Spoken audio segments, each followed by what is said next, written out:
Guys आपका हमारे channel में स्वागत है। अब गाइस जैसा आपको पता है हमारा 10th क्लास और 12th क्लास का यूपी बोर्ड का रिजल्ट 2023 आ गया है। अब जो बच्चे जिनका रिजल्ट आया है वैसे तो रिजल्ट हमारा अब की बार बहुत अच्छा रहा है, पर कुछ बच्चे ऐसे हैं जो बच्चे एक विषय में 2 विषय में फेल हैं। अब बच्चे ये सोच रहे हैं कि हम किस तरीके के हम पास हैं या फेल हैं। तो मैं अपनी इस पूरी वीडियो में आपको बताने वाला हूँ कि अगर आप किसी एक सब्जेक्ट में किसी 2 सब्जेक्ट में फेल हैं तो आप फेल माने जाओगे या पास माने जाओगे। ठीक है, तो अगर आप चाहते हैं कि आप उस सब्जेक्ट में भी पास हो तो आप किस तरीके से उसका बैक पेपर देकर पास हो सकते हैं। ये किसी की मार्कशीट पर बैक लिखा हुआ रहा है तो वह कैसे अपना बैक पेपर दे सकता है।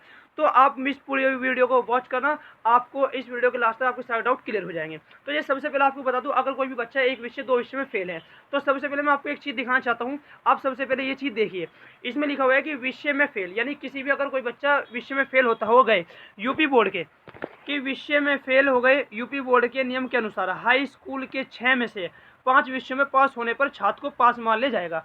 जैसे आपको पता है हमारे सब्जेक्ट में 6 सब्जेक्ट होते हैं। 6 सब्जेक्ट में अगर किसी भी आप एक में कोई से भी अगर आप एक में फेल हैं हिंदी के अलावा, अगर आप कोई से भी एक सब्जेक्ट में फेल है तो आपको पास मान लिया जाएगा, पर आप उसमें फेल नहीं होंगे, चाहे आपकी मार्कशीट पर बैक लिखा हुआ है चाहे आपकी शीट पर कुछ भी लिखा हुआ आ रहा है। ऐसे में एक विषय में फेल छात्र चाहें तो अपनी मार्कशीट सुधारने के लिए अंक सुधार या इम्प्रूवमेंट दे सकते हैं।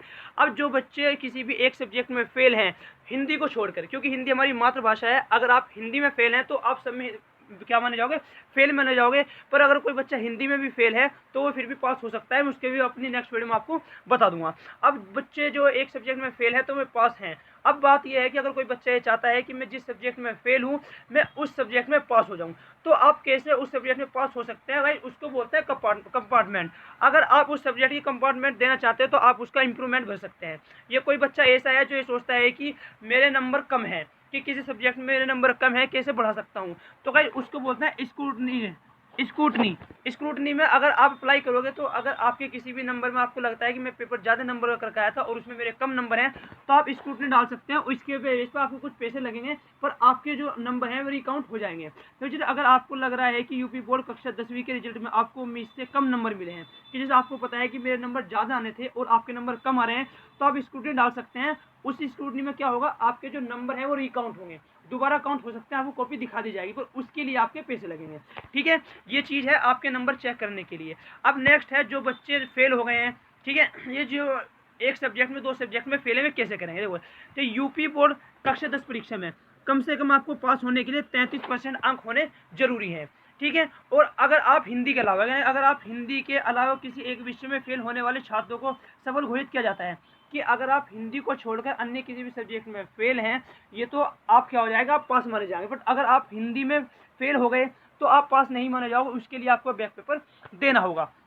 ठीक है, इसके लिए आप क्या कर सकते हैं, आप कंपार्टमेंट दे सकते हो। इसको बोलते हैं हम कंपार्टमेंट, बोलते हैं इम्प्रूवमेंट बोल सकते हैं। अब गाइस आप कंपार्टमेंट या इम्प्रूवमेंट कैसे दे सकते हैं, तो उसके जो फॉर्म है वे हमारे जून के अप्रोक्स निकल जाएंगे, यानी कि जून के स्टार्टिंग में जून के बीच में निकल जाएंगे।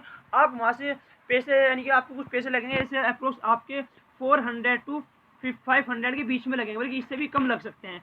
उसको भरकर फॉर्म को आप अपने कॉलेज में अपने स्कूल में सबमिट कर दें तो आपका जो इम्प्रूवमेंट है या आपका जो बैक पेपर है वो हो जाएगा। पर जो बच्चे एक सब्जेक्ट में फेल हैं वे आप बच्चे पास माने जाएंगे, वे बच्चे फेल नहीं है। ठीक है, तो अगर आप सभी का यही डाउट था तो मुझे लगता है आपका इस वीडियो में सभी डाउट क्लियर हो गया हो।